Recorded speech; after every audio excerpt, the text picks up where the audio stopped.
여러분 안녕하세요. 여러분의 금융선생님 옥티입니다. 이번 영상에서는 회계는 미래를 그린다. 의사결정의 든든한 파트너라는 주제로 회계 자료가 우리의 의사결정에 얼마나 많은 도움을 주는지 또 그것을 어떻게 활용해야 하는지 이야기를 나누어 보도록 하겠습니다. 만약에 여러분들이 현재 가지고 있는 돈으로 친구들과 무언가를 하려고 할 때 어떤 것부터 해야 할까요? 사람마다 그 답은 다양할 것 같습니다. 어떤 친구는 예산을 먼저 짜야 한다고 할 것이고 또 어떤 친구는 지출에 대한 우선순위를 정해야 한다고 할 것입니다. 이처럼 작은 결정을 내릴 때에도 예산 정보와 분석이 필요합니다. 기업 역시 마찬가지입니다. 기업이 현재 가지고 있는 자금으로 무엇을 할지 계획할 때 어느 분야에 투자할 것인지, 특정 제품 라인에 투자를 할 것인지, 광고 비용 등 마케팅하는 데 조금 더 사용할지, 혹은 현재까지 다루지 않았던 새로운 사업으로 확장할지 등등 다양한 의사결정을 할 때 아주 많은 고민과 고려를 해야 할 것입니다. 이때 회계 정보는 굉장히 유용하게 사용될 수가 있습니다. 그렇다면 구체적으로 기업이 의사결정할 때 회계의 역할은 무엇인지 살펴보겠습니다. 회계는 기업의 현재 상태를 숫자로 보여줍니다. 따라서 비교적 객관적으로 현재의 상황을 파악할 수가 있는데요. 만약 회계 자료를 꽤 오래전부터 만들어 왔다면 그 회계 자료는 역사적인 자료가 되어서 미래를 예측하는데 더 힘을 실어줄 것입니다. 의사결정에 도움을 주는 회계의 정보는 무궁무진합니다. 우리가 지금까지 공부한 재무상태표, 손익계산서, 현금흐름표를 활용한 의사결정은 그중 가히 대표적이라고 할 수 있는데요. 우선 재무상태표는 자산, 부채, 자본으로 구성되어 있습니다. 따라서 자산과 부채의 비율을 균형 있게 조정하여 기업이 안정적인 성장을 할 수 있는 의사결정을 할 수가 있게 도와주겠죠. 손익계산서는 기업의 경영성과, 즉 수익성과 비용을 비교 분석할 수 있게 도와줍니다. 매출이 아무리 높아도 비용이 크게 되면 이익이 발생하지 않는 것처럼 수익에 따른 비용을 적절히 조정해서 이익을 높일 수 있게 하여야겠죠. 마지막으로 현금흐름표는 현금의 흐름과 유동성을 확인할 수 있게 해줍니다. 손익계산서상 이익이 높더라도 현금이 없는 기업은 도산할 우려가 있습니다. 따라서 현금흐름 관리를 통한 의사결정을 이뤄낼 수 있도록 해야겠죠. 우리가 가지고 있는 돈으로 무언가를 구매하고자 할 때 그에 대한 의사결정은 여러 플랜으로 나뉠 수 있습니다. 가볍게 예를 들자면 게임기를 살 수도 있고요. 혹은 운동화를 살 수도 있죠. 여러분의 일상에서도 그리고 기업에서도 회계 자료를 통해 데이터를 정리하고 분석한다면 더 나은 결정을 할 수가 있습니다. 이 화면은 회계 데이터를 활용한 의사결정의 흐름입니다. 기업은 우선 문제를 정의하고 그에 따라 관련 회계 데이터를 분석할 것입니다. 회계 데이터에 따라 우리가 이야기했던 플랜, 즉 여러 대안들을 평가합니다. 그 대안 중에 하나를 선택하는 것이 최종 결정 단계로 볼 수가 있습니다.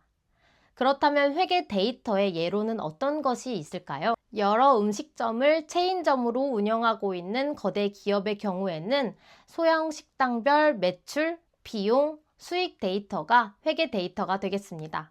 그렇다면 여러 기업들은 회계 데이터를 어떤 방식으로 활용하여 의사결정을 하고 있을까요? 사례를 소개해 보도록 하겠습니다.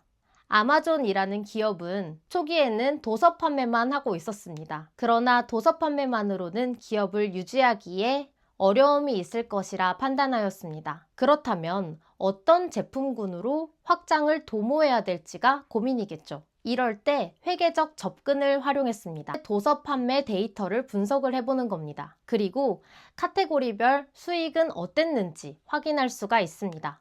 어떤 도서의 종류인지, 혹은 어떤 시기에 어떤 제품이 많이 팔렸는지 확인할 수 있는 손익계산서를 활용할 수도 있겠죠. 결과적으로 아마존은 전자기기, 의류 등 다양한 제품군으로 확장을 성공하였습니다. 다음은 도미노 피자입니다. 여러분들은 피자 좋아하시나요? 제가 어렸을 때부터 도미노 피자는 유명했는데요. 과거에 제가 피자 주문을 할 때 가게에 직접 전화를 걸었던 기억이 납니다. 하지만 요즘은 전화 주문은 거의 없고 인터넷 주문을 활용하거나 모바일 기기에서 앱을 활용해서 주문을 하고 있죠. 도미노 피자도 과거에 그 과도기를 겪었을 겁니다. 고객의 주문 방식에 맞춰서 어떻게 주문 방식을 디지털화 할 것인지 말이죠. 이럴 때 회계적 접근을 해보는 겁니다. 과연 투자한 것에 대비하여 장기적으로 매출이 높아질 수 있을까? 수익 분석을 하는 것이죠. 분석 결과 단기적으로는 디지털 플랫폼 구축에 비용이 많이 들지라도 결국에는 앱으로 주문하는 것이 전화로 주문하는 것보다 비용이 적게 든다는 것을 발견하게 됩니다. 결국 도미노 피자는 디지털 플랫폼을 성공적으로 구축하게 되죠. 현재는 디지털 플랫폼을 구축하는 것 자체가 크게 고민할 거리가 아니고 당연한 수순이 되었지만 당시만 하더라도 디지털 플랫폼으로의 변화가 획기적인 도전이었습니다. 그런데 발빠른 변화로 많은 비용을 절감하고 수익을 상승시킬 수 있었습니다. 화면에 화려한 의류들이 보이는데요. 저기 반짝반짝거리는 구두와 멋있는 선글라스도 보입니다. 여러분들이 온라인 쇼핑몰 CEO라면 어떤 의사결정을 내릴 수 있을지를 같이 이야기해 보도록 하겠습니다. 여러분이 운영하고 있는 온라인 쇼핑몰 A사는 현재 물류창고 신설을 고민하고 있습니다. 그래서 회계팀은 물류비용 데이터를 분석했는데요. 현재 물류비용은 연간 5억 원이 들고 있고 만약에 새 창고를 투자하게 된다면 처음 구축 초기에는 10억 원이 들지만 연마다 물류 비용 절감 정도가 3억 원이 된다고 합니다. 연간 절약되는 비용이 많아서 새 물류 창고 건설을 긍정적으로 검토할 것 같습니다. 하지만 역시 돌다리도 두드리고 건너야 되기 때문에 더 많은 데이터를 확보해서 여러 가지 대안들을 평가하고 최종 결정을 내리게 되겠죠.